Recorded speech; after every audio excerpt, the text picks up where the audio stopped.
Panorama on Splash 106.7 FM.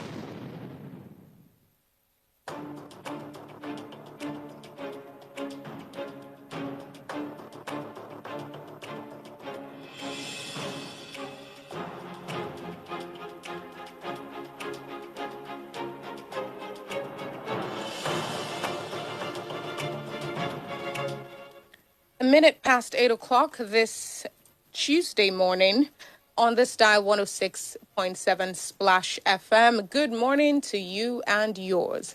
Thank you for joining us for the second time this week on Panorama. Panorama is a current affairs program. It's 2 hours long.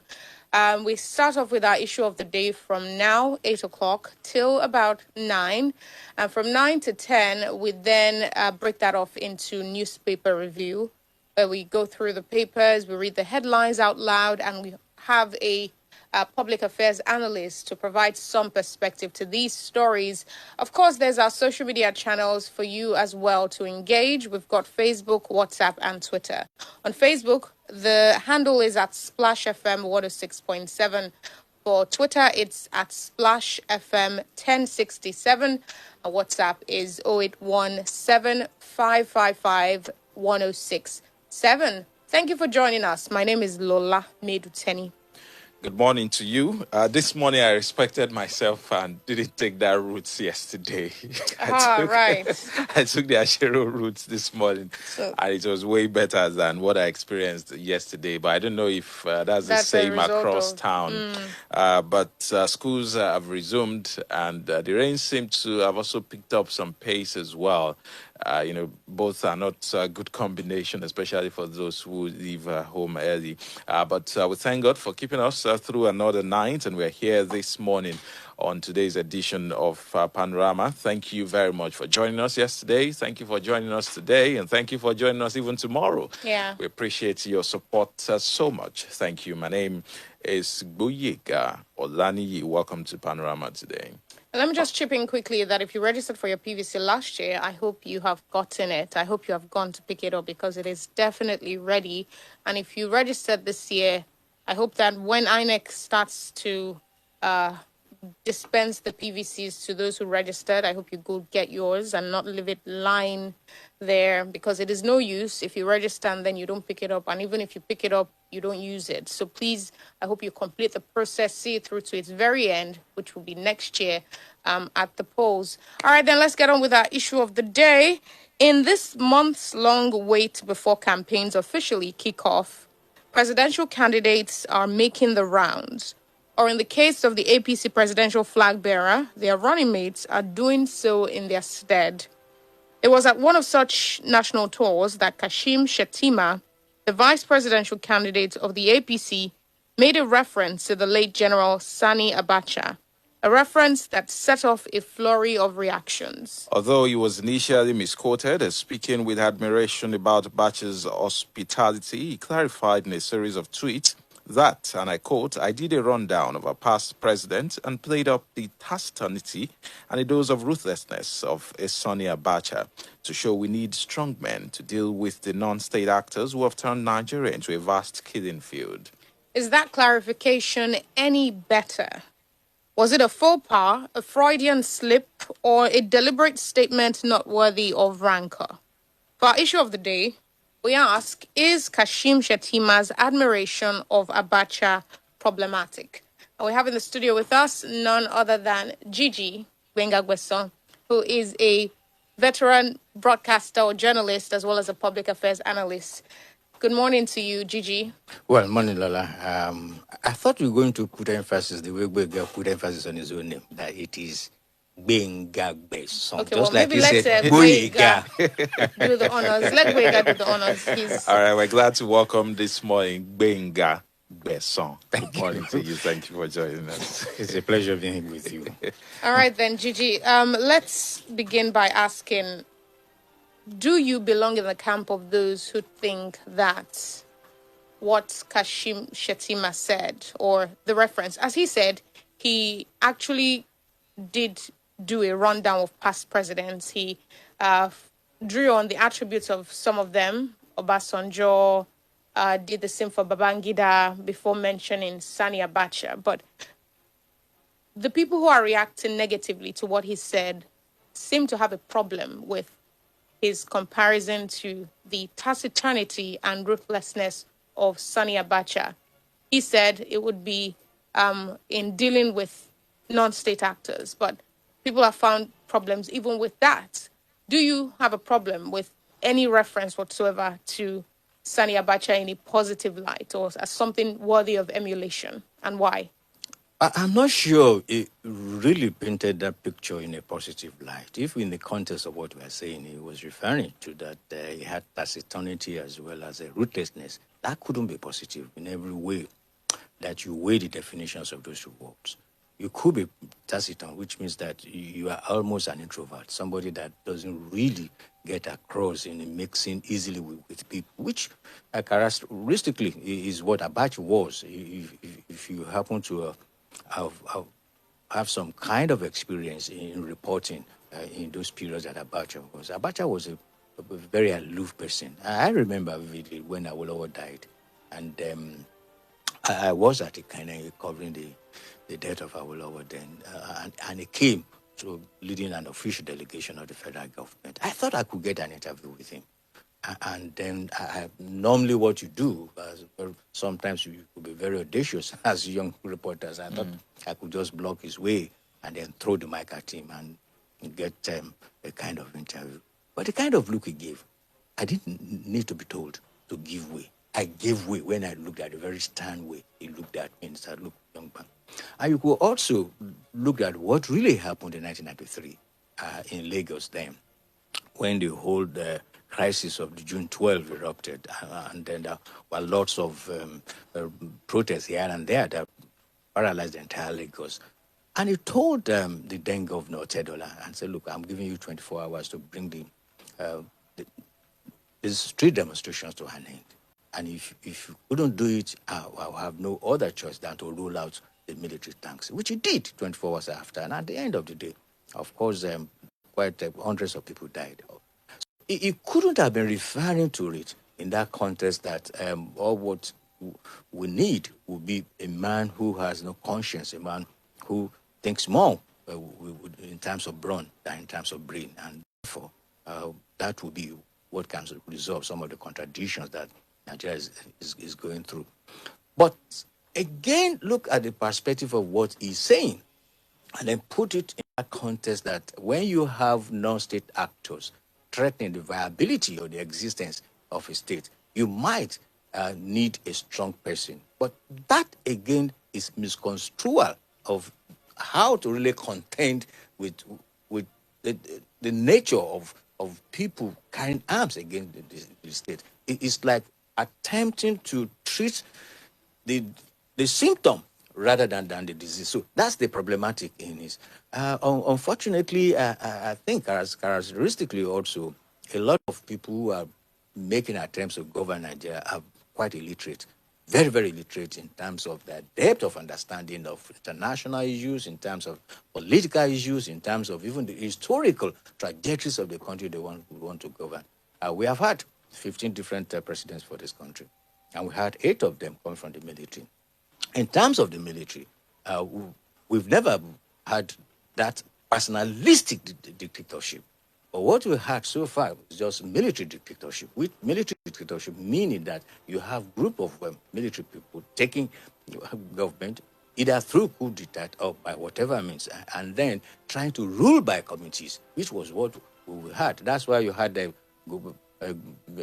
Gowon succeeding Aguirre in 1966. You also have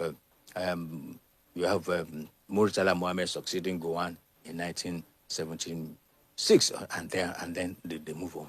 But the characteristic nature of military dictatorship is that they rule with me, but not necessarily that they come with solutions to a country's problems. Our country's problems are not problems that civilian regime cannot tackle. But definitely, the way we are going, when you have non-state actors predominantly taking the space, they are also preparing ground for a strong man who could seize the opportunity, prey on the poor intelligence of the people, and then emerge as a dictator. Remember, that's what led the way to Abacha emergence, because the June 12 crisis almost become insoluble, and everybody was looking for a solution to it. So he emerged. The same thing globally, if you look at it, the same thing that happened in Germany in 1933, when you have Adolf Hitler emerging. The same thing you have in Russia, when you have Stalin emerging in 1917, when they were the oligarchs in Russia were virtually taking over the people. And the same thing that happened in China, when you have Mao, and they're looking at the configuration of China, that you have a lot of people that are wealthy, that are oppressing the people, and there was no way out for the ordinary person. So grounds have always been prepared for strong men to come as dictators in an atmosphere of anarchy and when a state in the state of flux. So let's... So that is a fundamental. But having laid that background now, there's always been that argument about Nigeria needing a strong leader, and we've even had this conversation in the past, and this also brought us to Buhari's emergence as, a democratically elected president as well. That, we need to fight corruption. We need someone who, has a strong hand. We need to tackle insecurity. We need someone who is a retired general who also has a strong hand. But we've seen how that has turned out for corruption and even for insecurity as well. We are even maybe worse than where we were when, this administration took charge. So the conversation around needing strong men, is it a conversation that we should even be having again, since that 2015 to now hasn't really borne the fruits that a lot of people expected? Well, it's a conversation that derives from our non-interrogation of where we are.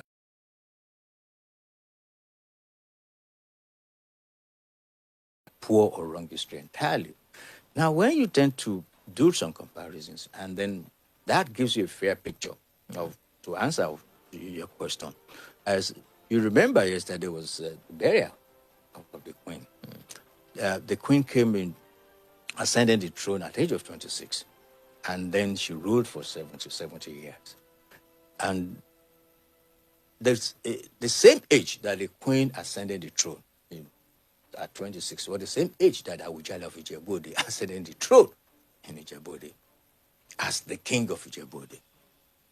In terms of configuration of power, the Queen had 15 prime ministers that she used. Awujale has 15 state governors that they work.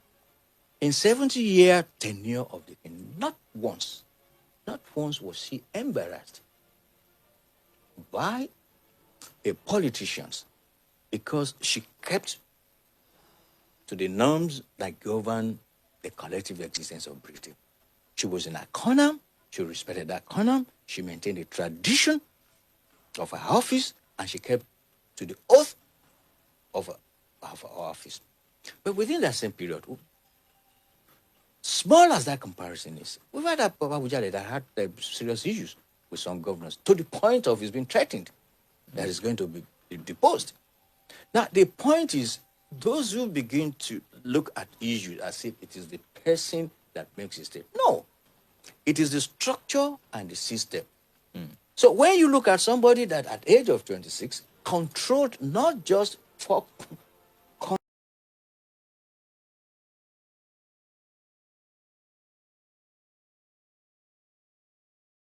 England, but she's sovereign to 15 countries, and then head of Commonwealth of 54 nations. Countries that are far away, 1,000 kilometers away from Britain, still have her as sovereign. Canada, Australia, New Zealand. And yet, each time they replaced their government, and she still remained their sovereign. Now, the point is, look at that system, which are also endured for 1,000 years and still maintaining that tradition. So it tells you where a people design a system and keep to it. What is the business of the Queen with the election of the Prime Minister in Canada? I mean, she doesn't interfere. So it's not about the kind of character, how strong that person is, that determines the progress of... Now, in our own case, see, in 1960, when Nigeria got independence, the Queen was 34 years old. And then Nnamdi Azikiwe was 55 years old.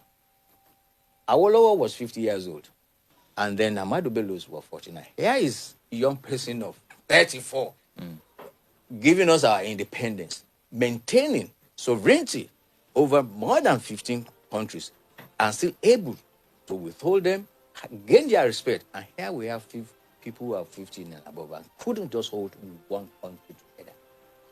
So it's not about, sometimes Nigerians have to really question why we are in the deplorable state we are. And basically why we are is because we do not have the structure, we do not involve the system, and then we are just looking for one giant to be able to hold us together. I mean, that's a mentality of So people. who or what creates this culture?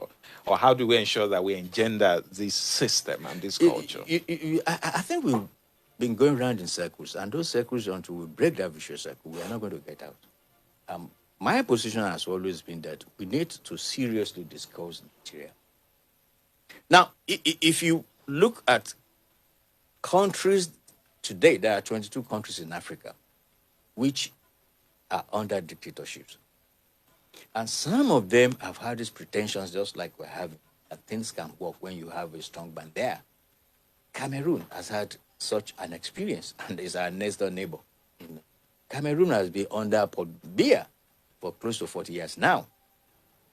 And remember the Abyssinia people, which is the English speaking in Cameroon, saying we want to break away from Cameroon because we are not having it. What does it take for Cameroon to sit down and discuss? That where are we moving forward? Now compare Cameroon with Canada. Canada has English and French speaking. And yet, in spite of differences in language, in tongue, they're able to live together and are moving forward. So characteristically, there's a fundamental problem. I don't like to be racist, but sometimes you begin to look at us and ask, why is it that when you look at completely a lot of these countries that are, quote unquote, black people, this tends to be countries where government are unstable, where poverty is endemic, and where hopelessness is on the high rise.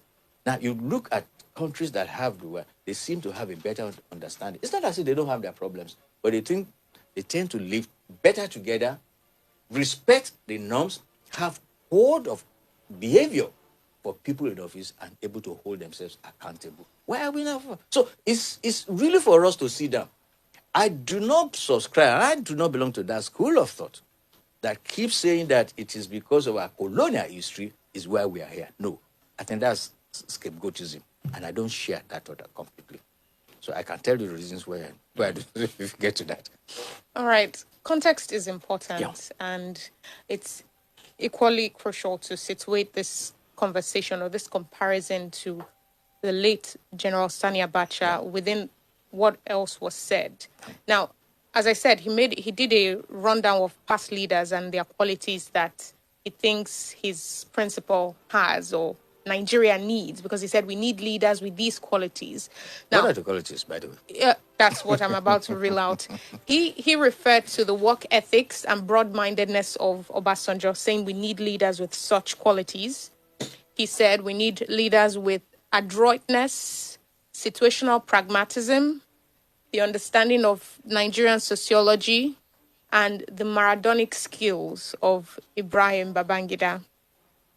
Referring as well to the sense of responsibility and commitment, as well as patience and understanding of the national psyche and mood of the nation that Abdusalami Abubakar supposedly has.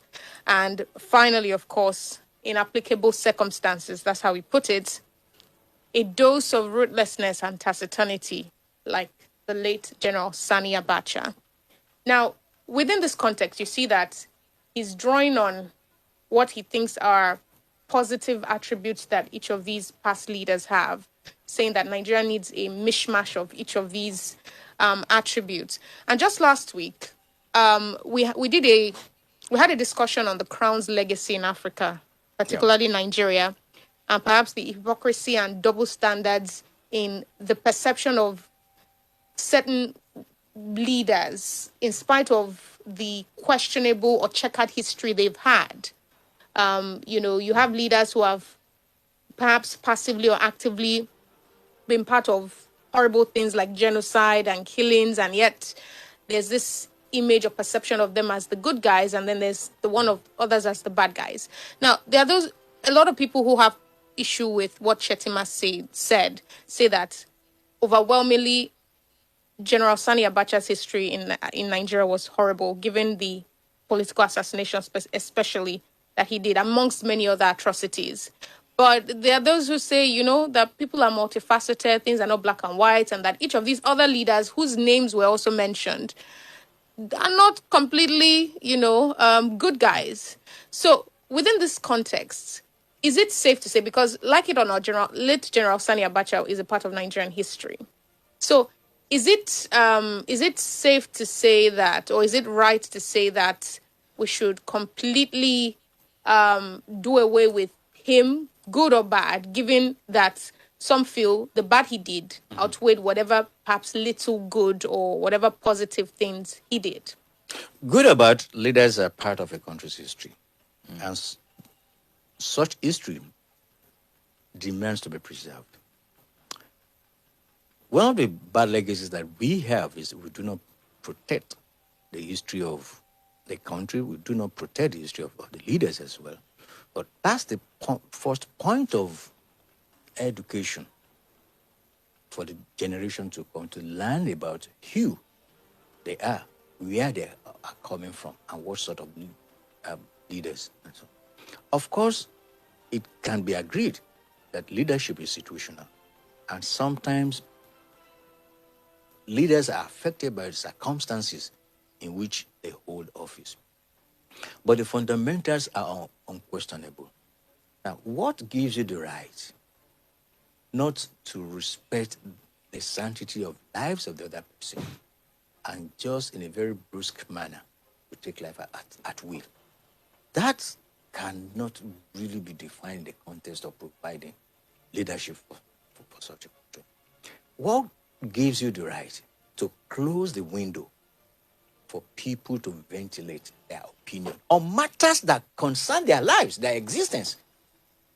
And you, in your pretentiousness, think that only you have the sole idea, the wisdom of government.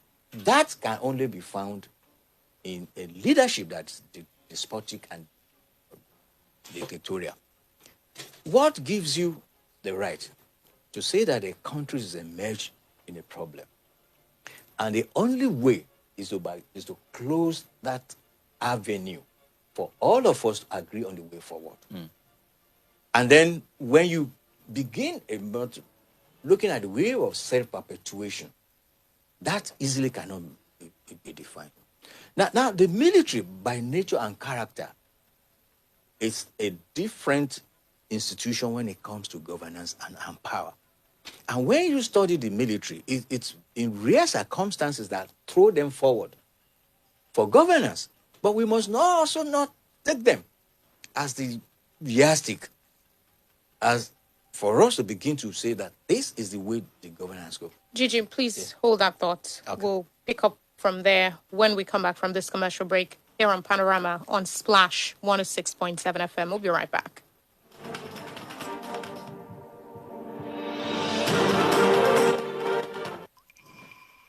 Don't dare touch that dial. It's Splash, your integrity station.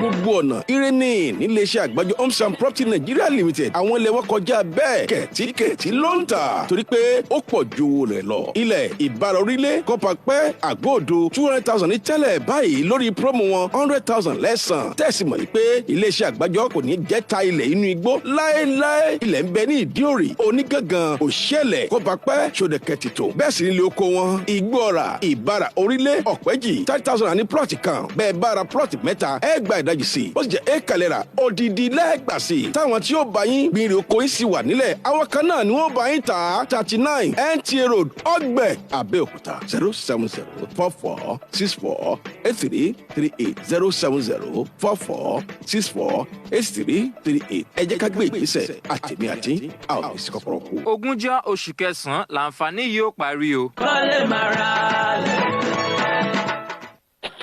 wáyà mọ́bọ̀ o ṣe lọkọ̀ yìí ń jà kì í tún paná o ṣé èdè kó tanẹ́tọ̀ tún ti bàjẹ́ báyìí. ó ti o mo ti sọ fún yín pé kẹ́ ẹ yẹra fáwọn ayédèrú bátìrì tó lè mọ́kọ̀ yín bàjẹ́ tàbí laná lójijì. Hardco Industries USA Nigeria Limited ojúlówó iléeṣẹ́ tí ń ṣe ojúlówó bátìrì bẹ́ẹ̀ mi díje má fowó rẹ̀ ṣòfò mọ́ nípa ríra ayédèrú bátìrì. Béèrè fún Hardco battery lẹ́jẹ̀ wọn 40 amps 75 100 àti 200 amps ń bẹ ńlẹ̀ bíbà. Bákan náà ní 3.50 kVA àti 5.0 kVA inverter ń bẹ ńlẹ̀. Wọ́n sì ṣe 300 watt solar panel lẹ́fẹ́ ni. Gbogbo ẹ̀ lẹ́rìíra ní Hardco Industries USA Nigeria Limited tó ń bẹ ní 15 Oníkólóbó Street, Abẹ́òkúta, Ogun State. Nínú oṣù tuntun September yìí, a ó máa ta 75 amps battery wa ní 26,000 naira. Fún ìbádòwòpọ̀ ẹ máa pè wọ́n sórí 0703-928-5741 tàbí 0703-116-4983. Hardco battery ojúlówó ni àlòpẹ́pẹ́pẹ́ sì ni.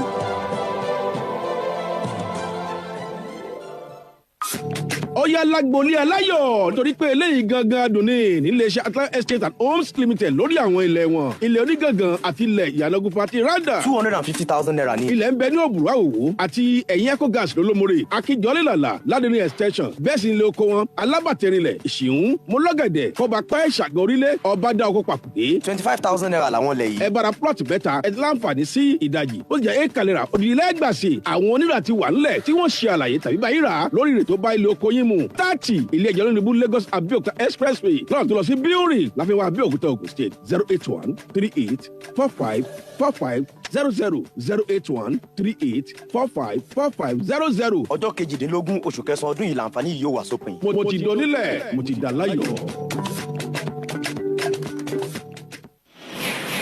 Children have lots of talents and they find expression in various ways. One of them is an oratory contest and debate competition. Splash FM 106.7 presents another inter-secondary schools debate competition.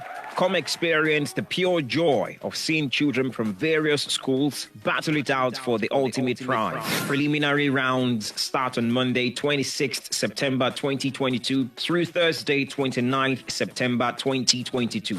The battle for the grand prize is slated for Saturday, 1st of October 2022, Nigeria's 62nd Independence Day. For sponsorships, collaboration, and inquiries, please call 0813 674 2839 or 0803 651 9212. Bẹ́ẹ̀ni gbogbo wa láwùjọ onílẹ̀ lágbára Ọlọ́run pẹ̀lú ìrànlọ́wọ́ Fractus Family Estate and Investments Limited lásìkò easy way to become a landlord promo yìí. Ìrọ̀rùn ni gbogbo wa fi di onílẹ̀ lórí ilẹ̀ wa ní Divine Glory ní Pàkújọ Bàdàòkò àti Diamond Estate nítòsí Buhari Estate pẹ̀lú Palm Avenue behind Government Workers Estate Kọ́bàpẹ́ 500,000 naira ní plọ̀tù kan níbi mẹ́tẹ̀ẹ̀ta yìí. Tó o bá sanwó ẹ̀tọ́ lẹ́ẹ̀kan náà wà á gba 500 blocks. Tó o bá san díẹ̀díẹ̀ 200 blocks ló máa gbà. Ilẹ̀ Divine Grace ní Rounda 150,000 naira ní. Ilẹ̀ oko ní Ọbádájí Ẹ̀mí 35,000 naira. Tó o bá ra 3 plots nínú àwọn ilẹ̀ méjèèjì yìí. Wà á tún gba half plot sí lọ́fẹ̀ẹ́. Tó o bá ra éka kan odindi plot ilẹ̀ kan ló máa gbà sí o. Láti àkókò yìí títí di ìparí oṣù yìí ni promo yìí. Láti pẹ̀lú jẹ́ àǹfààní easy way to become a landlord promo yìí. Tètè kàn sí ọ́fíìsì Fractus Family Estate and Investments Limited tó wà ní Jídé Jones Way lẹ́gbẹ̀ẹ́ Aira Kitchen Òkèlèwọ̀ Abẹ́òkúta. Hello Fractus 0702 5636 0702 5636. Má sọ̀rọ̀ alẹ̀ ṣá ìfọ̀kànbalẹ̀ ní kó rà. Panorama. Panorama. Panorama. Panorama. Panorama. Panorama on Splash 106.7 FM.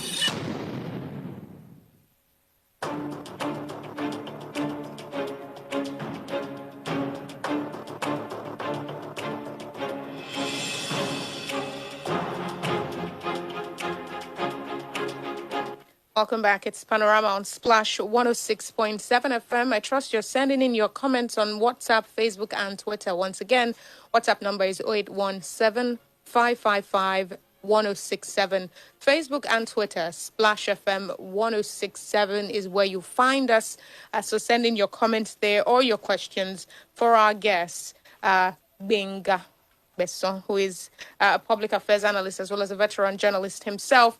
We're looking at what Shettima said, that's Kashim Shettima said, and whether it's problematic in light of the strongman debate. If you missed it, sometime last week, he gave a speech where he did a rundown of past heads of state and presidents and talked about some admirable qualities that Nigeria needs in these past leaders. But the particular one that got people angry was when he said Nigeria needs a leader with a dose of ruthlessness as well as taciturnity, like the late General Sani Abacha. So I was asking Gigi before the break. I had asked him about, this perhaps one-dimensional perspective of leaders sometimes, and really what constitutes a good leader in the end, someone worthy of being remembered post their death as someone good compared to whether they are bad or not. And you were answering that question. Well, Lola, can I also throw back a question at you, and then perhaps you assist me in putting me in a better perspective to come up with my own understanding of what a good leader is. Let me ask you that: what's the difference between a Churchill? Gigi, don't put me on the spot. No, I'm not putting. I'm just really trying to just see so that we can have a very shared understanding of what leadership is all about. Now, what is the difference between a Churchill, a Mandela, and an Obasanjo? I don't know. Or you choose not to know, or you choose. What do you think is the difference? Well, you look at Churchill. Churchill came into the life of Britain at the time they were fighting a war. Mm-hmm. And he told the British people that blood, sweat is what I'm going to promise you. And I need you to follow me. And then they followed him. Again, you switch to South Africa. And then Mandela said, look, we knew we had been maltreated. We knew the evils of apartheid. But we must build a rainbow nation. In other words, every color, every creed, everybody counts in this country after post-apartheid regime, and the South African people believed in. Again, we ended the civil war with Obasanjo being the person who took the surrender, and then Nigerian promised no victor, no vanquished. And how many years after? We are still on the debate of whether we have truly succeeded in getting a leadership that can inspire Nigeria into greater heights. Now, anybody that is trying to frame leadership in terms of the competencies or characteristics of individuals is making the point. No leader has all the essential ingredients of leadership, and no leader equally lacks all the vital needs of being a good leader. Now, the point is that a country itself first defines the environment in which that leadership thrives. Mm. That's the missing link. You look at the way that Queen England ascended the throne. Our uncle, George V, took the throne first. When George V died, Edward VIII was supposed to take the throne. Edward VIII had issues, and he abdicated without taking the throne. And then it came to our own father, George VI, and then she succeeded. Smooth transition, because they have built a system that endures. Look at the manner in which, leave the monarchy, look at the political structure. In July, the British Prime Minister, because of disagreement with his colleagues, who felt that it is time that you stop embarrassing our party and then you leave office, decided that he was resigning from office. 61 days after, 172,000 British citizens, only 172,000 of them voted for Elizabeth Truss to emerge. So, first thing that a country must really be interested in is the structure. So, if the structure is not there, if you don't have the foundation, there is no way that, and that again is always the point which is predisposing people to dictatorship. When the Americans got to America in 1776 and they had all the things, the first thing they did to them, what sort of government do we want?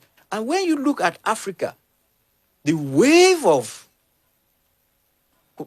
decolonization got uppermost in 1960, when close to 17 or 19 or 21 countries in Africa now gain independence. Almost six decades after, we are still talking about 22 countries in Africa still being unstable. And yet you ask, what makes it unstable? Because we do not have a defined system of things. So in 1960, we thought we had somebody who was a pacifist, who was a gentleman to the core, who could.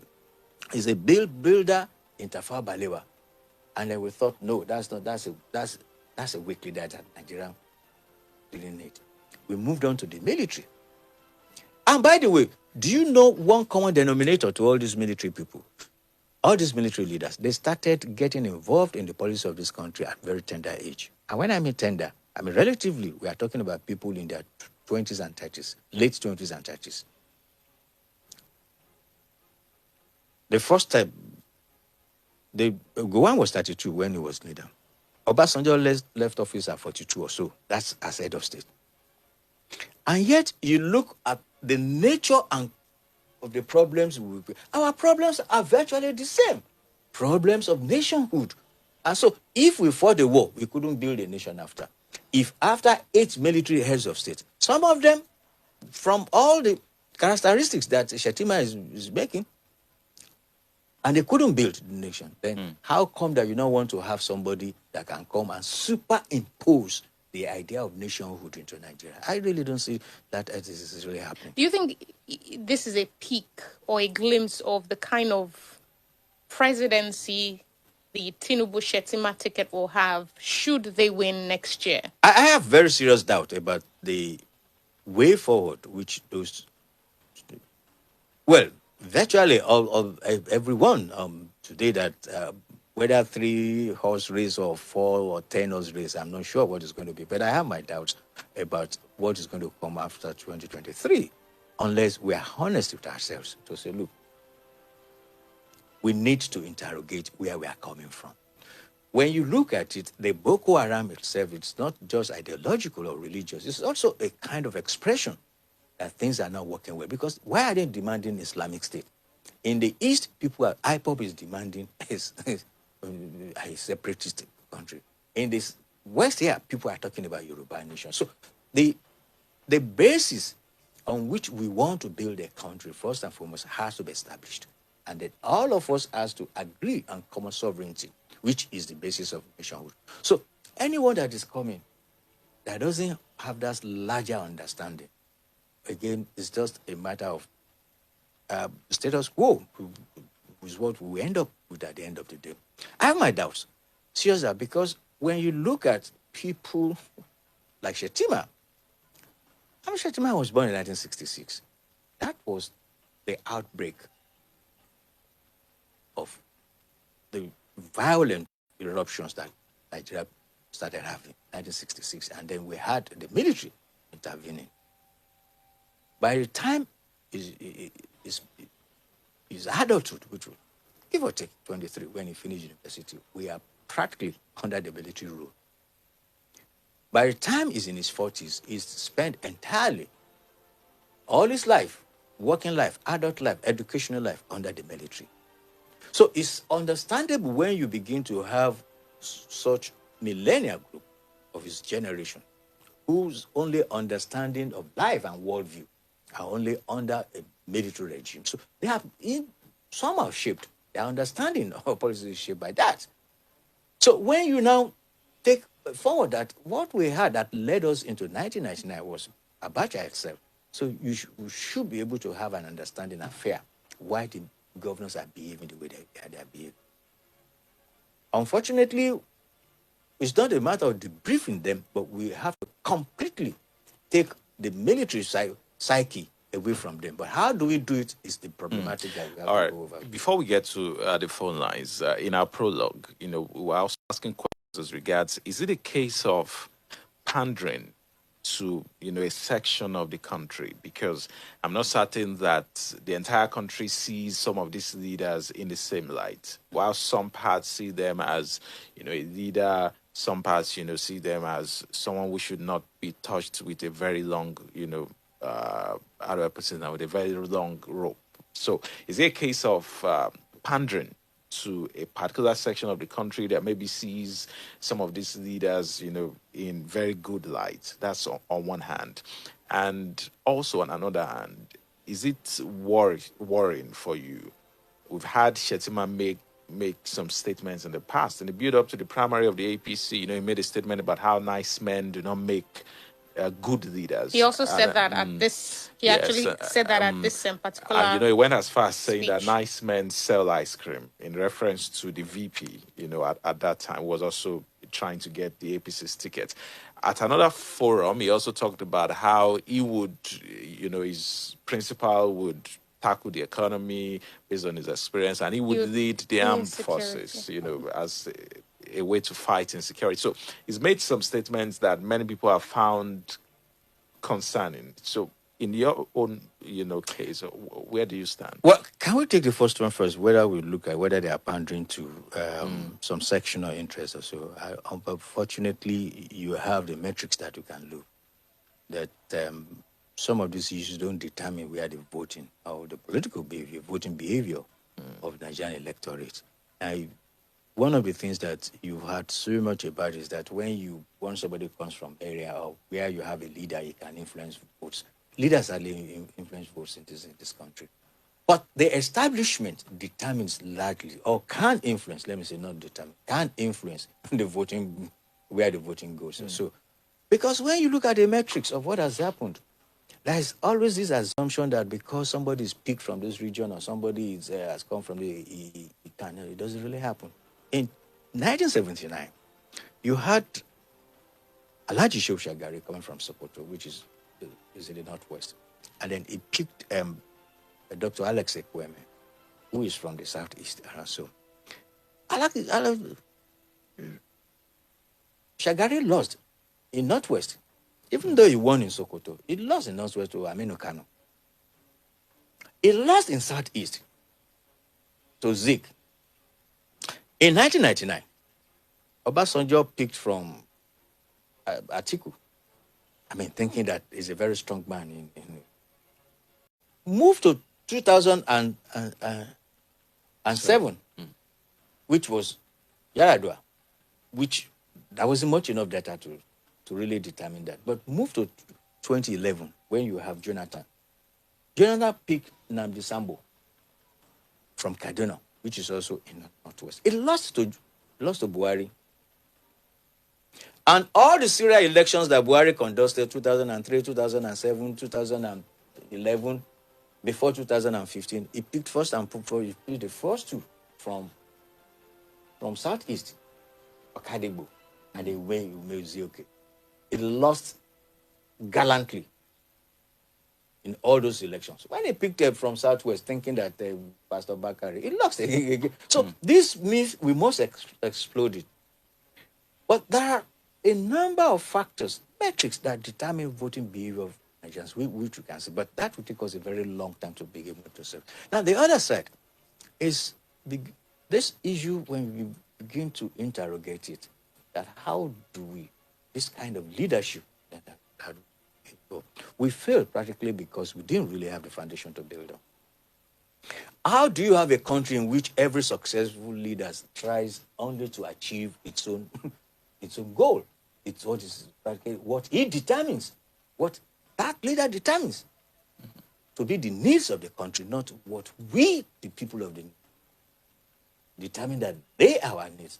So every successful government that we have has always gone in just putting a wrong block on the foundation we never had. So they keep on coming in as heroes and ending up as villains. Look, Obasanjo came in 1979. When he was living in 1979, he came in 1976 as after the death of Murtala Muhammad. People think, he will hold the country together. When he left in 1979, he was a villain. So, he conducted the worst election in Nigerian history. When we're talking about Abacha now, Abacha came in as a hero. Hero in the sense that there were practically pressure that, look, the way Nigeria was going, in order for Nigeria not to disintegrate in 1993, we needed somebody who can pull it. Professor Bola Akinyemi wrote 2 open letters to why Abacha must take over in 1993. But remember, in 1998, when he died suddenly, he ended up. Look at the succession of presidents we've had since 1919. All of them coming in as heroes, but ending up as villains. So we've got to really see that what is wrong is not in our character, it's not in our star, but it's in the way our country is structured. It's set up. Gigi, you are yet to answer Gbenga's second question. Which is quickly. past utterances that Shettima has made about he's suggesting that not making good leaders. You can't. Men selling ice cream, referring to the vice president or likening the vice president to one of such nice men who can which sell. President? Vice President Professor Oshibajo. Well, I think those are unguided statements. I've said it. The sentiment itself. This is unnecessary. He's sometimes making a mockery of somebody who does not really make it a point issue. Now, he is also making some utterances that are also giving the impression that he's selling ice cream. This men not making good leaders that he keeps saying. Do you think that he's preparing the ground for emergence of somebody? No, maybe not that, or that he values. He sees certain qualities as enviable and other qualities as not worthy of. But that would be normal. There are certain qualities that you would see that are attractive to him. But there are others. Ruthlessness being. I really don't know. But like I keep on saying is that when you look at the sequence of what he's saying and then you try to interpret them, and that suggests the kind of personality and his understanding of power. And he's assuming that when you have power, only a ruthless person can make it. No. Mm-hmm. If you see countries that the 23 stable, wealthy democracies in the world, they do not have very strong leaders, but they have leaders that can push them forward and mobilize the country. So I don't want to say something about which I know, but don't let me shake the table for now.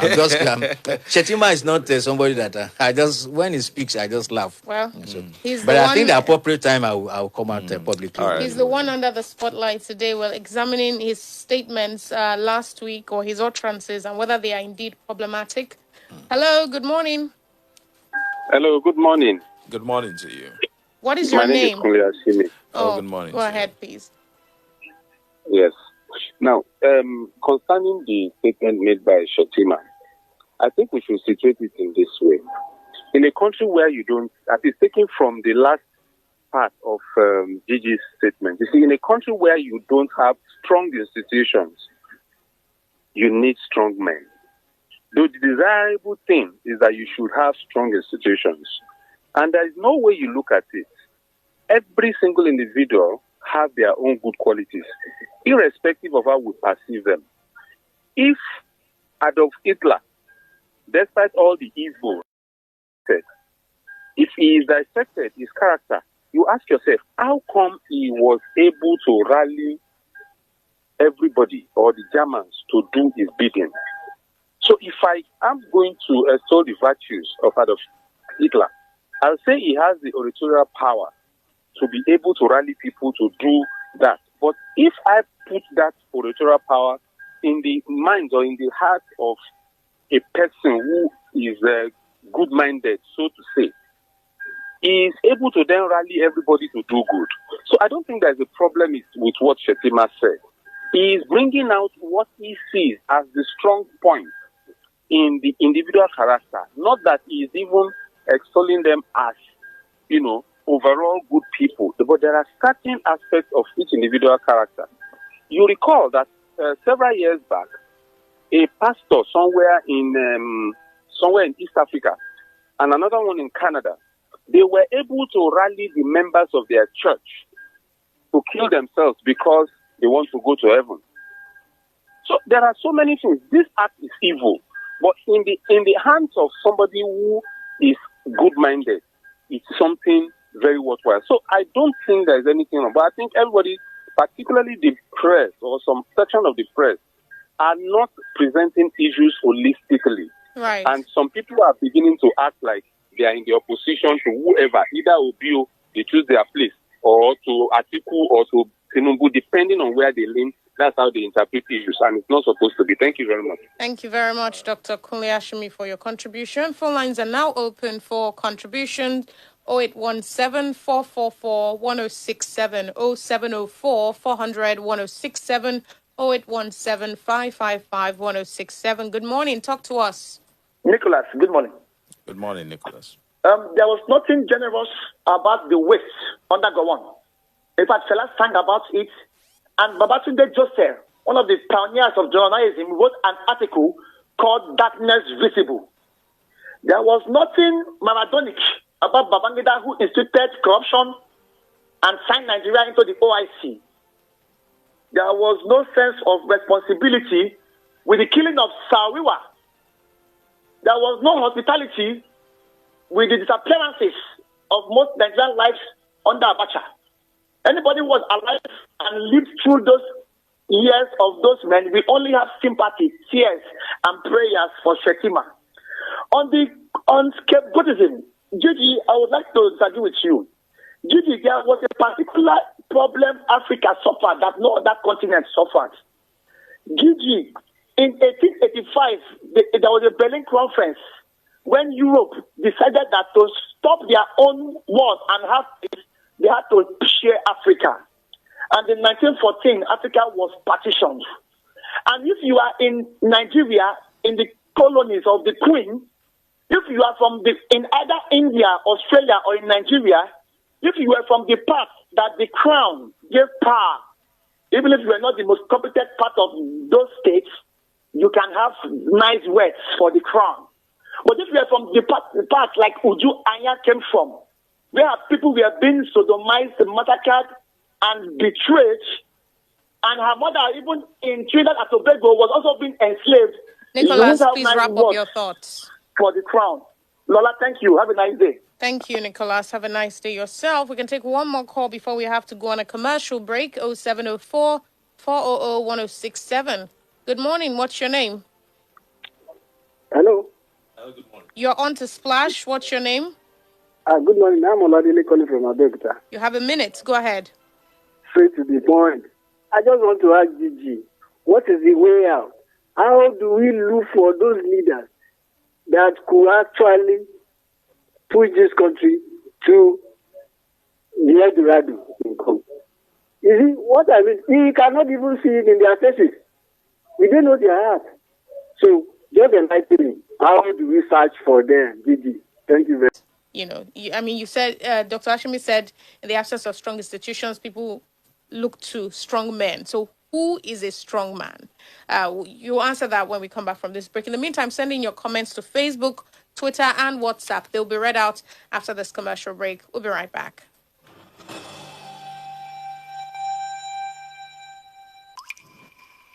Don't dare touch that dial. It's Splash, your integrity station. IAS yóò fẹ́ wá.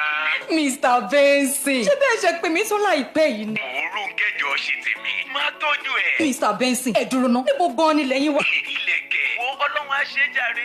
Tàbá ní ká wò. Ojúmọ́ kò ní lọ kẹ́ ẹ má pè mí. Tàbá wá ṣírò gbogbo owó tẹ fi ń pè mí yìí pọ̀ lóṣù. Bí 150,000 naira mà nìyẹn. Ẹ ṣe kúkú fowó yín ra ohun tá mú yẹ̀sì fún yín nísìnyí àti lọ́jọ́ iwájú. Nílé iṣẹ́ IAS, ẹ wá jẹ́ àǹfààní Independence promo tó lọ lọ́wọ́ nílé iṣẹ́ wa. Pẹ̀lú ẹ̀dínwó tó nítumọ̀ lórí Honey Drop Town Estate wa ní Ìkẹrẹ̀kú Ìdán tó wà nítòsí Òkè Àtàlà Abẹ́òkúta. 250,000 naira láta plot ilẹ̀ kan bẹ̀ tẹ́lẹ̀. Àmọ́ ó ti di 150,000 naira báyìí. Inú ìjọba tó dúró déédéé ló wà ń bẹ̀. Pẹ̀lú ojú ọ̀nà tó jagere. Ó sì jẹ́ Profit City tó wà ní orílẹ̀ Ajẹ́lẹ̀fẹ́ ni. Ìrìn ìṣẹ́jú méje péré ni sí Alámàlà Barracks ní Randa Abẹ́òkúta. 200,000 naira láta plot ilẹ̀ kan bẹ̀ tẹ́lẹ̀. Àmọ́ ó ti di 150,000 naira báyìí. Ẹ tètè wá jàǹfààní kó tó kásẹ̀ lẹ̀ lọ́dún kẹẹ̀ẹ́dógún oṣù yìí. Ẹ kàn sí iléeṣẹ́ IAS tó bá súnmọ́ yín jùlọ. Pé 0809 294 4848.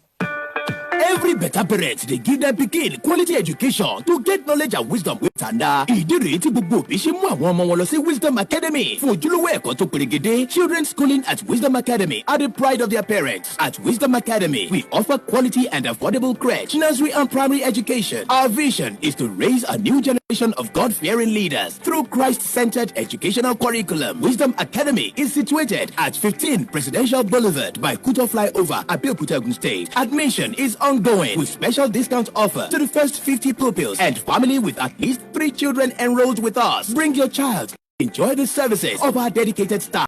Ọ̀rẹ́ àgbẹ̀ àbísúyọ lóko bọ̀pá dé. Wọ́n ní ẹ ò gbọ́dọ̀ kárí ẹ̀ lórí ìgbọ̀ ọ̀tún. Pàápàá àǹfààní tó gbọ́mọ pọ̀n dáadáa.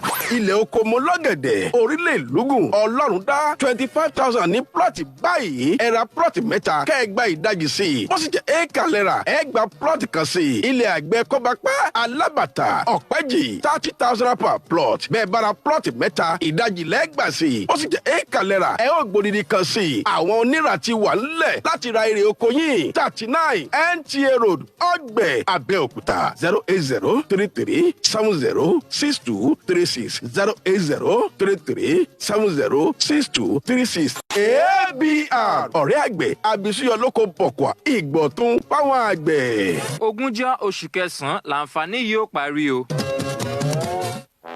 Honey, must you go? Babe, you know I must. Besides, you can always video call me. What if your battery runs out? I've got my power bank. Hey, and when your power bank runs out?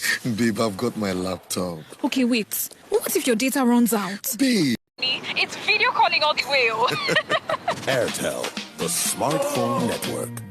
Àṣeyọrí gan làgbà iṣẹ́ gbogbo aláṣeyọrí ayọ̀ aláṣeyọrí Classy Home and Property Limited lónìí ọ̀pọ̀ ilẹ̀ wọn ti di wámútìrẹ́ báyìí lórí owó tí kò ga ju ara lọ. Randa extension hilltop máwùkọ́ àti kọ̀bàpẹ́ 100,000 ní plọ̀tì yìí bẹ́ẹ̀ sì ni lóko wọn ti di ọ̀pọ̀ yùkẹ́ mo lọ́kẹ̀dẹ̀ 25,000 ní plọ̀tì kan bẹ̀ kọ̀bàpẹ́ alábàtà òṣèlè 30,000 ní plọ̀tì ẹ̀ra plọ̀tì mẹ́ta kẹ́ẹ̀gbá ìdajì sí bó sì jẹ́ ékalẹ̀ra òdìdí lẹ́gbàsí pẹ̀lú ọ̀pọ̀lọpọ̀ àǹfààní tẹ́ẹ̀jẹ̀ lórí ilé oko wọn torí pé àwọn onírà àti onímọ̀ ìjìnlẹ̀ ti wà níkàlẹ̀ láti là ń lọ́yẹ̀ lórí kan tẹ́ gbèsè ilé oko tẹ́ ẹ bára 4 Mọ̀túndì Abíọ́lá Way Ìlẹ́gò Daily Express furniture ni wọ́n wà Ọlọ́ṣogbo Abẹ́òkúta Ògùn State 08033086557 08033086557. lóòótọ́ àṣeyọrí gan làgbà iṣẹ́ bẹ́ẹ̀ ń bá ń bá wa ná dandan ní kẹ́ láṣeyọrí ayọ̀ lọ́dọ̀ tiwa. Ogúnjọ́ oṣù kẹsàn-án làǹfààní yìí ó parí o. Splash FM 106.7. Panorama. Panorama. Panorama. Panorama. Panorama. Panorama on Splash 106.7 FM. Welcome back. This is Panorama on Splash 106.7 FM. We're pressed for time, but we'll try to do justice to all that we have before us. But before we get done with this first segment, I asked you before that break that how exactly do you define a strong man? Well, I think there's a distinction which we have to make between what makes a leader strong and what makes a leader to be a national leader. The two are not the same, and whether in terms of vocabulary or in terms of what they do to their society. A strong man is much more acting out of self-interest.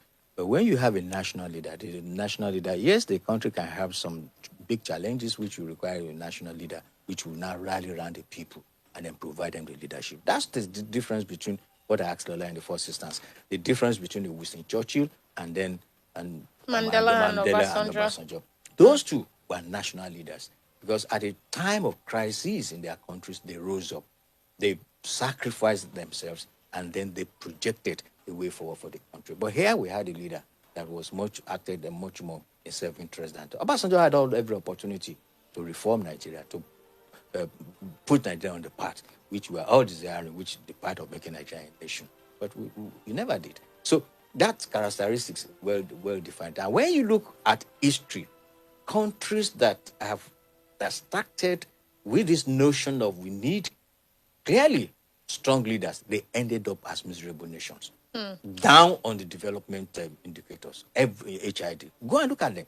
And then and then to quickly, let me just quickly answer my good friend Nicholas and said scapegoatism. No. Again, when you keep blaming colonialism for African plight, remember that it's not just Africa that is colonialized. Like I said, Canada was, in fact, Australia was worse. Australia was a dumping ground for convicts and prisoners from Britain. They were dumping them there. And today, Australia is a very progressive country. You know the difference? Those whites, countries that have interpreted regions and when they were colonialized, they insisted on fashioning their society just the same way that their colonizers had their society, which was not what we had there. I mean, was it the Queen at the age of 26 that determined for the 50-year-olds that were the first set of national leaders that Nigeria produced? No. I think we must come back home and tell ourselves the home truth that we need to sit down and fashion a kind of society that will really make us to be progressive. Right. On Twitter, Edu Abayomi says, there's no doubt that we need to raise strong institutions and not necessarily strong men. The question is, who builds the strong institutions? Strong men? Well, over to you, Gbenga, for WhatsApp. WhatsApp, Dr. Okpowe Shegun from Isolu community says, Alhaji Shetima committed oral diarrhea blunder, comparing General Sani Abacha to Asiwaju. The world's democracy is better than the best military rule. Our guest is apt. We lack intelligent political leaders. The crux of a matter in this entrapment called Nigeria. We are going around in a circle with no forward movement. Low baton. Thank you very much, Doctor, for your message.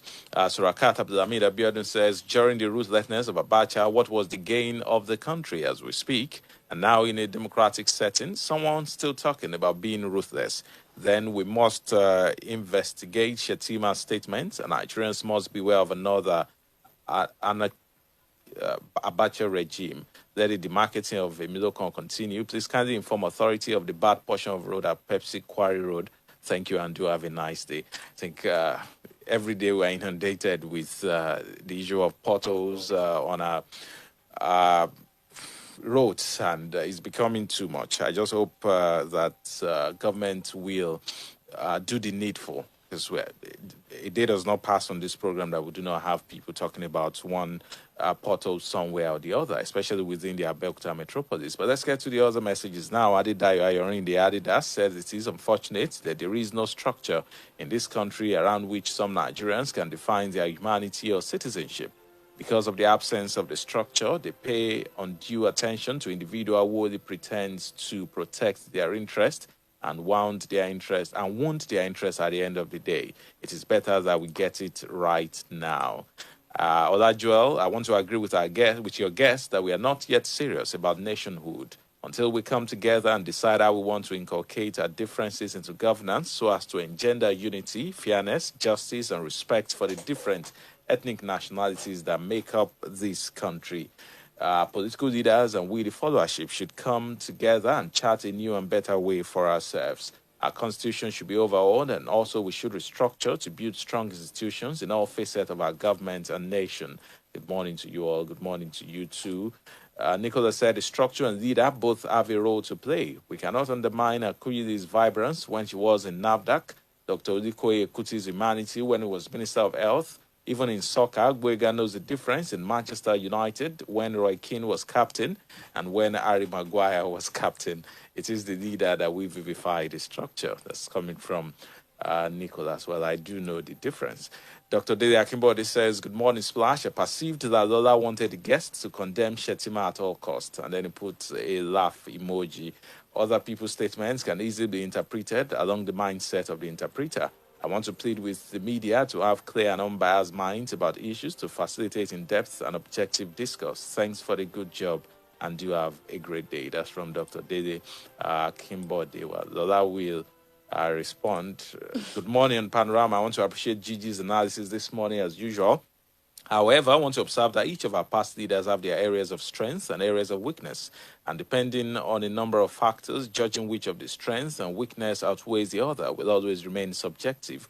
I also believe that we seem to know so much of the negatives of Abacha because he died, and most importantly in office, and was kind of succeeded by a man unfavorably disposed to his camp.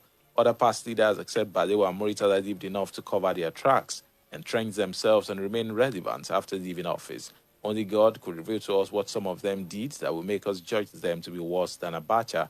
I believe God used each of them in his own way to achieve his purpose, which is a function of who we are fast becoming as a people. And that's from Ayoade Shorunke from Abeokuta. And just to mention that on this program, we are starting a series, myself and Lola. We should start this month. We are doing all we can to start this month. Once a month, we'll be having a professor of history or an historian will look at a particular issue from an historical point and, try and educate ourselves, because it's important that we do that. And I believe this month we're looking at Gani Fawemi, whose death was sometimes this month. And we're looking at the history of human rights activism in Nigeria. So you might want to stay logged on. We'll give you more details as soon as we have them. We're trying as much as possible to have, a professor of history that will help us, bring perspective to some of these issues. We look at some of our past leaders, what we know of them, and exactly what's in the history books. So we'll be bringing that to the fore on Panorama. We should start this month. So hopefully next week we'll be able to bring that on board. Finally here, Comrade Ismail Oluyede from Ashiro says, good morning, presenters. I appreciate Gigi for his insightful and very thought-out submissions this morning. In my opinion, Senator Kashim Shettima is only trying to assume a position he's not suitably qualified to occupy. He's thinking he knows so much and also trying to exhibit a supposed oratory prowess. But alas, the guy has failed to get the necessary impression he's craving from the public. I think Shettima is still flippant. The other day, Shettima was talking about how he built good schools in Borno State, and I was wondering for whom the schools were built. Boko Haram children, Abi. Thank you very much, Comrade Ismail Oluyede from Ashero. All right, thank you everyone for your contribution. All I'll say to Dr. Akimbode's comment or allegation is that it would help if you would say exactly what it is I said that made you feel that I wanted Gigi to toe a certain line. You know, you just may be projecting your biases on me. It would help, it would clarify things better if you said exactly what I said that lent that impression. But let's get to the papers now. I have Punch newspaper with me. I have here the Vanguard newspaper. Oh, would Gigi right to respond to any of the comments? It's okay, I'm listening. All right, let's get to the stories. We still have Gigi in the studio with us. He will serve as our public affairs analyst for the segment. Queen Elizabeth's funeral is the lead story on The Punch. World leaders, over 4 billion audience, bid farewell. Truss Boris Johnson, Blair, 4 other ex-prime ministers pay last respect. Obasanjo eulogizes late Queen, says she carried herself with dignity. We look forward to a prosperous reign, Oshibajo tells King Charles III. Corruption ruining Nigeria, fuel subsidy organized crime, Obi says. Sands react as Evans, ex-soldier, bag 21 years. Students target Apapa port after airport road blockage. Buhari to launch $100 billion SDG financing framework. National Assembly resumes 2023 budget, CJN confirmation top agenda. NDLEA seizes 194 billion naira cocaine in Lagos, arrests 5. On PDP, Autumn wants Atiku Fayose sues for peace. Finally, from the front page of The Punch, Nigeria's Q2 debt hits 42 trillion naira amid revenue crisis. And that's the front page of The Punch for you. The front page of the Vanguard newspaper, ASU, travelers stranded as students block airport road. With the riders, until ASU strike is called off, we won't leave airport. Nance threatens to shut down Third Mainland Bridge at Papa Port today. I have been to 88 countries. Nigeria is the worst. Traveler laments. How did you get to 88 countries? Please beg students, say airport routes, international corridor. Rep sets to resolve government lecturers face-off, meet stakeholders in education today. Court rules on FG's motion to end ASU strike tomorrow. Imo University pulls out, opens for academic session. And there are pictures of some of the students and also pictures of the gridlock, the attendant gridlock. This is the kind of gridlock you do not want to find yourself in at any point in time. Some PDP governors, leaders working for Tinubu, according to a source. Not true, says Atiku's ally. Tinubu names Akeredolu Southwest campaign coordinator. Presidential candidate spokesmen must run issue-based campaigns. Kuka, Lawan, Gbaja, others. Auction vehicle, mother, son receive over 1 million naira donations from public. Evans, accomplice jailed 21 years for kidnapping, collecting $420,000 ransom. Northern governors call for state police a relief. Southern governors. Oil subsidies, organized crime. Peter Obi. Bandits abduct over 45 in Southern Kaduna Church. Demand 200 million naira ransom.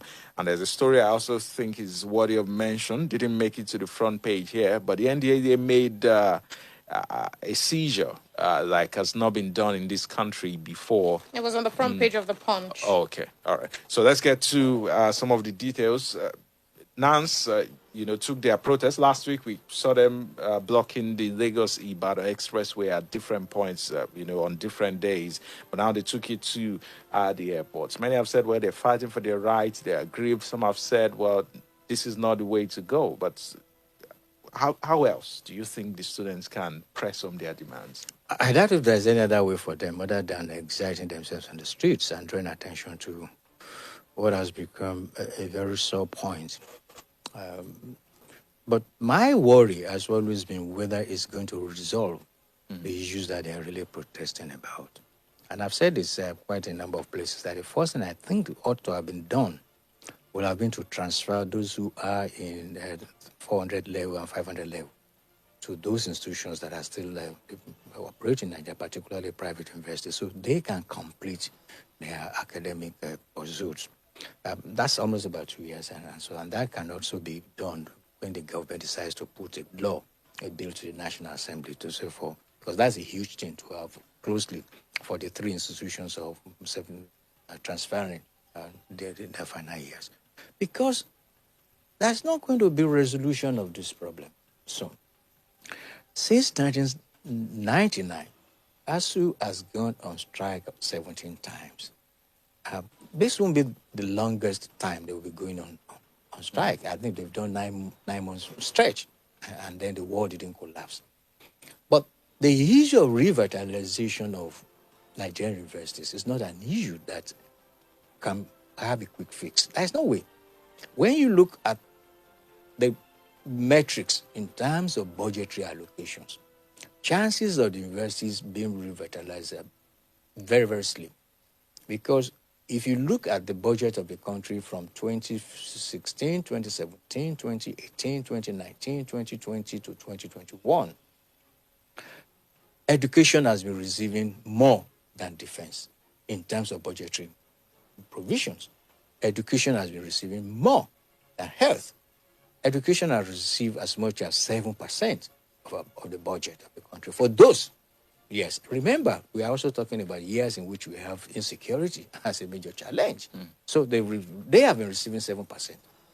The highest that defense has received is, I think, about 6%. That should be about 2020 or so. It is worse for health.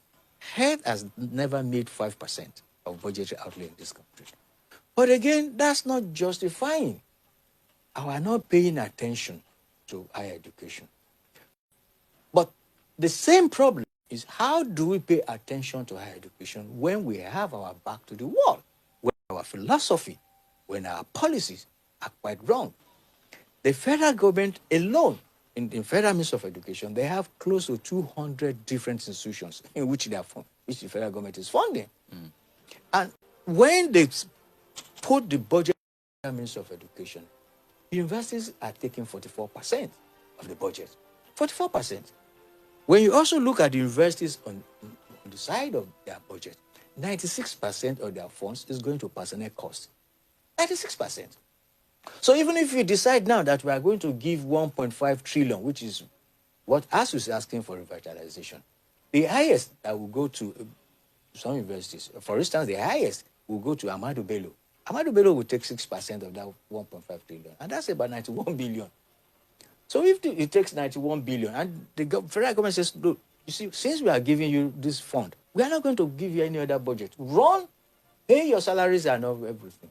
The amount that will remain for all these universities will be less than 2 billion. Would they be able to run 2 billion with the facilities? At each university that you go, you see the kind of structure that we have. So again, it is the reason why we say we need to sit down and take a holistic look. How are we going to fund higher education? Is it easy for federal government to keep on following the philosophy and the policy that we have? We took when we nationalize everything that should not be nationalized in this country. The regions were running their institutions before. And then when the military came, they took over everything. So now that decision is haunting all of us. So I practically support them, but I have doubts whether the outcome of such protests would lead to what they are expecting. But if this continues, do you see a repeat of, the police, being deployed in their numbers, trying to scurry them off the streets? Well, you can't. The genesis of NSAS and the circumstances that happened are not the same. No two social situations are ever the same. Remember that what really helped NSAS was just because there was COVID. And there were a lot of these guys were at home. Practically everybody was at home. So people were looking for outlets. That won't be the same. You can't call out to those who are the Yahoo guys to come and join you, and then you think that they will join you and say, what's their business with that? You can't call out those who are in polytechnics to be part of it. When they have assignments at school, they won't leave their assignments. So it's not practical. But the point is, this nation holds a duty to really resolve these contradictions. Look, it's not under Obasanjo, the ASU went on strike for 5 months. Under Jonathan, under Yaradua, they went on strike, I think about 3 months or so. Under Jonathan, once, very short period. So under Buhari, they've gone on strike, I think about 3 or 4 times now. And each time has always been, every pre-election year, 1999 was, we started counting. 2002, they went on strike. And yet, the same Obasanjo was elected. In 2006, they went on strike. Yaradua was elected. In 2010, they went on strike. In 2015, they went on strike. And then you have Buhari being elected. So we need to be, even the ASU itself needs to really look at their options that we really have to weigh and see the best way of moving forward. But where we are just going round in circles. And I don't see us busting the vicious circle that we have locked ourselves in. Do you agree that the students are choosing the location of their protests in a way to perhaps most disrupts the usual flow of things to get coverage and then mount pressure on the federal government as a result, from the expressway now to the airport? The next target is the seaports. And then do you think it's selfish that there are some Nigerians who are saying that you are further compounding the woes of the average Nigerian who is not the cause of your strike, of the strike? Why not take it to those who are actually culpable? Take it to the federal government, the Minister of Education, or discomfit them? Who is not, in the first instance, who is not culpable? All of us are guilty. Because the policy we are in, each and every one of us subsidizes it in one way or the other. So, if we are all guilty of it, we also must pay the penalty for it. Secondly, you have to choose a target where people will feel the impact. Now, do you want them to come and to block the bucat areas of where they say? I mean, it doesn't. They have to choose locations where the impact will be felt. Well, there are those who say they should go to Aso Rock or National Assembly. Well, those who are asking them to go to Aso Villa, let them collect themselves. I also go to Aso Villa and then protest and say that, look, there are some students that are blocking us from doing following our deal. You see, I'm not really justifying it, but the point is, there are times that you have to bear the pains of a society that doesn't recognize the way to resolve issues. People are also at pains for being at home for 9 months. And then we still don't see something wrong with it.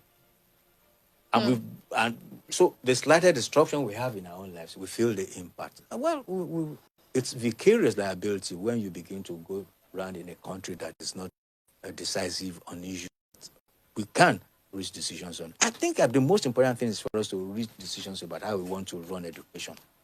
Because, you see, a lot of it we are not looking at as opportunity cost. Even if you give on, it is possible for federal government to give them the money they're asking for.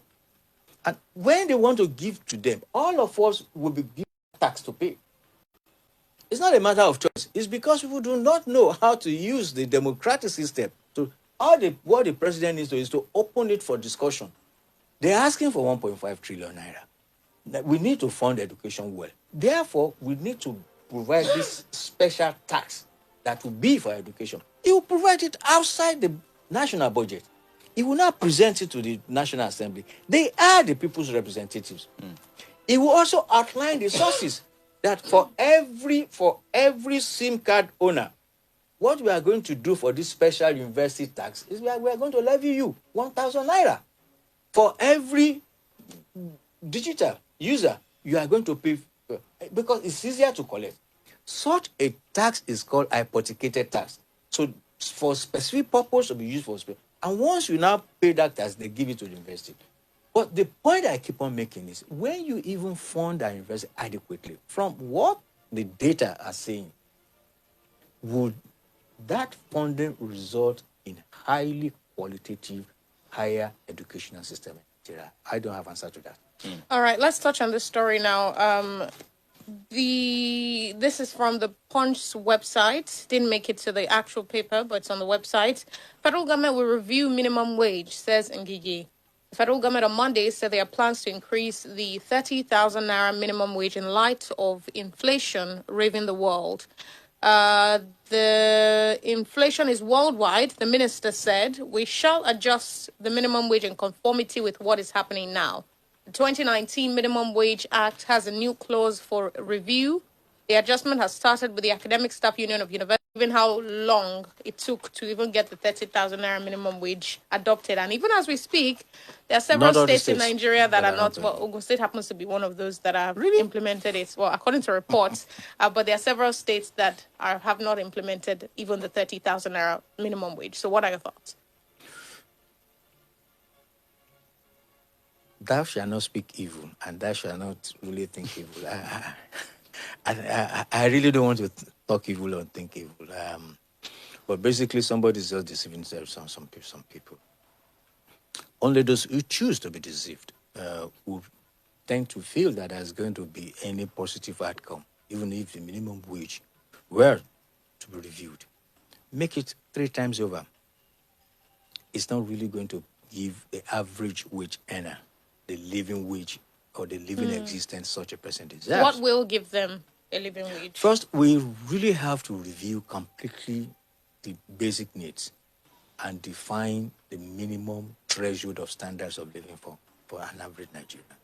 Now, if you are on level 8, a fresh graduate, what is the minimum expectation of the country regarding the way you ought to live?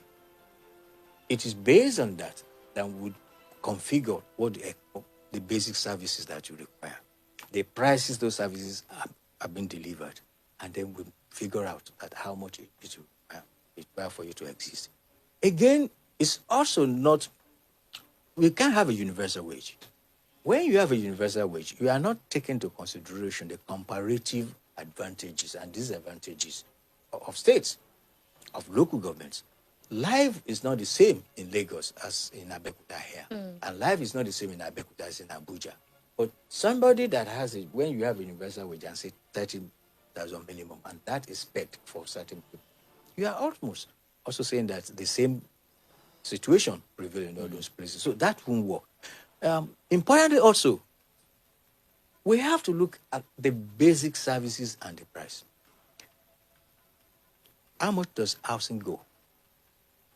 And at what level of housing are we really? You know, there are unconventional houses.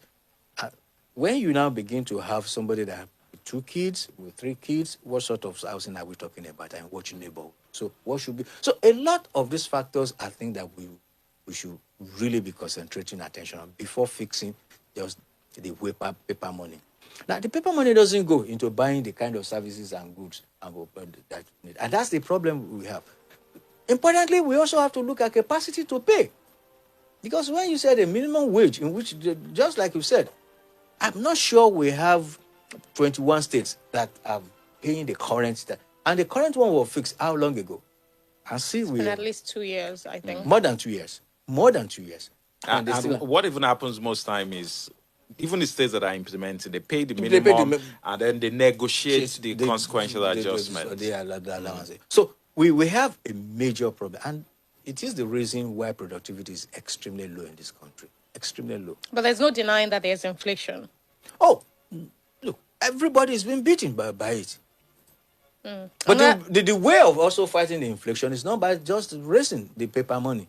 Because, again, that also creates inflation. Where is the government that has close to 42 trillion naira a deficit? Where are you going to now get the money? Right. To pay this? Another question is whether this will trickle down. Thank you. That's all we have. No comment on WhatsApp? I see some people typing, but unfortunately, we are won't be able nearly to take out of time. Yes, we can actually take one call before we have to go. Hello, good morning. Good morning, Lola. Good morning. What's your name? Where are you calling from? Good morning, Gbenga. Good morning to you. This is Engineer Tayo. I didn't know Oh, good morning. You have 40 seconds. Go ahead. Thank you. With what the students are doing now, I want to support them. Turn off your radio. Turn off your radio. Okay. All right. We might actually. Okay. Have you done that? Yeah. Okay. They have done the land one. Now the airport home. Your radio is still on, I'm afraid, and we do have to go. To let you Thank you very much, Engineer Tayo Adiniro, and thank you, Gigi, for your time with us this morning. It's a pleasure being here. Let me call it again. Thank you very much. You notice I'm sticking to Gigi. Gbesan. We appreciate you. Because there's no way I can get Gigi wrong, is there? No, not at all. All right. Well, we'll see you just on the other side of 9:30 with officials from the Ogun State Health Insurance Agency, ODSHA, for their Tuesday half hour. My name is Lola Meduteni. My name is Buyika Olani. Enjoy the rest of the day.